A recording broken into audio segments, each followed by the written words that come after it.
Hey sports fans, Coach Nick here, and welcome to BBallBreakdown. I am excited to have Ben Dowsett here with us to talk about OKC and Russ and how he fits together in their different lineups. Ben, thanks for coming on the show, and talk to us. What have you found in that article you wrote over on BBallBreakdown.com?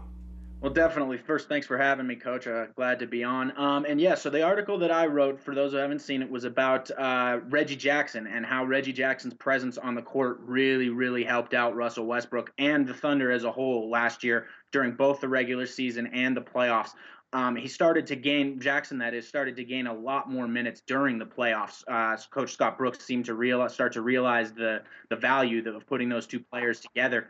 And the value was muted just a little bit in the playoffs just because teams start to kind of lock down on your better lineups as that'll happen. But Jackson had a huge impact. When Jackson wasn't on the court, for example, the Thunder had a net rating, so that's a points per 100 possessions rating for those who don't know. The Thunder had a net rating of plus 4.6, which is good. That's right around ranked 7th if you were to expand it out over the whole season, just short of what Indiana's 7th ranked figure would have been. And that's with Russell on the court, with Reggie Jackson off the court. However, when Jackson came onto the court, that number skyrocketed up to 17.8, a plus 17.8 per 100 possessions, which would have by far led the league for the entire season if you extrapolate it out over the entire year. The team was significantly more efficient, as was Russell Westbrook himself. His assist-to-turnover ratio went way up. He was a better rebounder, particularly offensively, and he was more efficient, both from the floor and in the way that he took his shot distribution, if you will.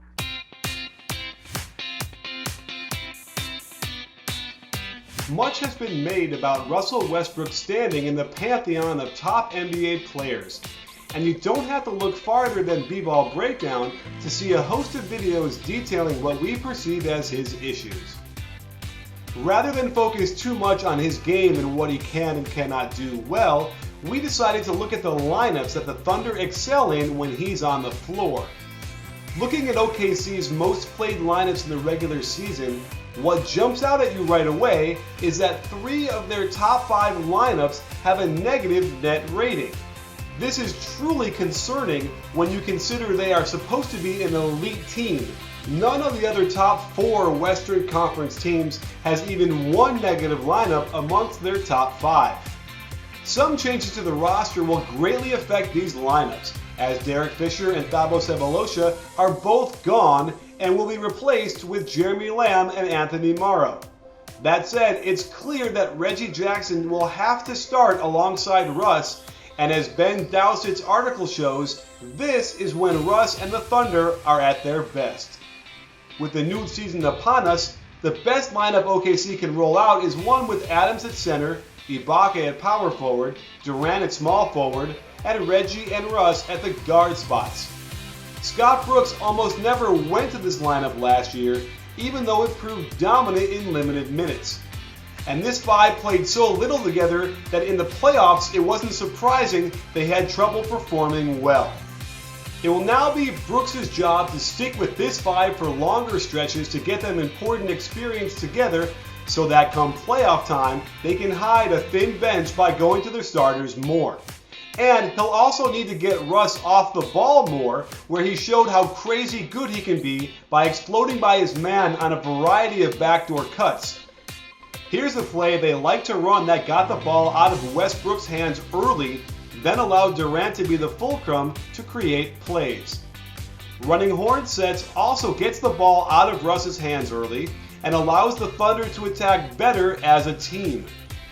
Brooks must also prevent Russ from taking too many three-pointers, as he's never been even average from there, and yet took a ridiculous amount per game last year. If Scott Brooks insists on being loyal to Kendrick Perkins, the Thunder will have that much harder a time breaking through in the bloodbath that is the Western Conference. But if he can begin to pay closer attention to the lineups that are most effective, they have a shot at getting out of the conference and making another appearance in the finals. There's certainly been a lot of questioning of Scott Brooks in his time, and especially over the last couple of seasons in Oklahoma City, as a team stacked with talent sort of continues to at least slightly underachieve. because pretty much a championship is the only thing that's going to be happy for them at this point. And I think some of the criticism is maybe perhaps valid. I think he's had some trouble identifying what some of his better lineups are. The criticism has often been about how often he plays Perkins. And we may, you're talking about this lineup, the lineup with Ibaka and Adams as the two main bigs, and then Russ and Reggie and KD as the rest of the lineup. I think I agree with you that would be the best lineup to begin with as a starting lineup. We don't know if we'll see it. We don't know if he might go back to Kendrick Perkins as the starter again, because that's what he's used to. And Scott Brooks has shown a real propensity to go back to what he's used to, right? Yeah, it's frustratingly so. Perkins is somebody who I've been pretty brutal on the last several years, so we'll have to see how that plays out. But again, if you haven't gone over to BBallBreakdown.com to check out Ben's article, definitely do it. It's great stuff. And the stuff we have here is a really interesting composite of how OKC might do going forward. So thanks for joining us, Ben. I appreciate you coming on. And don't forget, sports fans, at B-Ball Breakdown, we're not a channel, we're a conversation.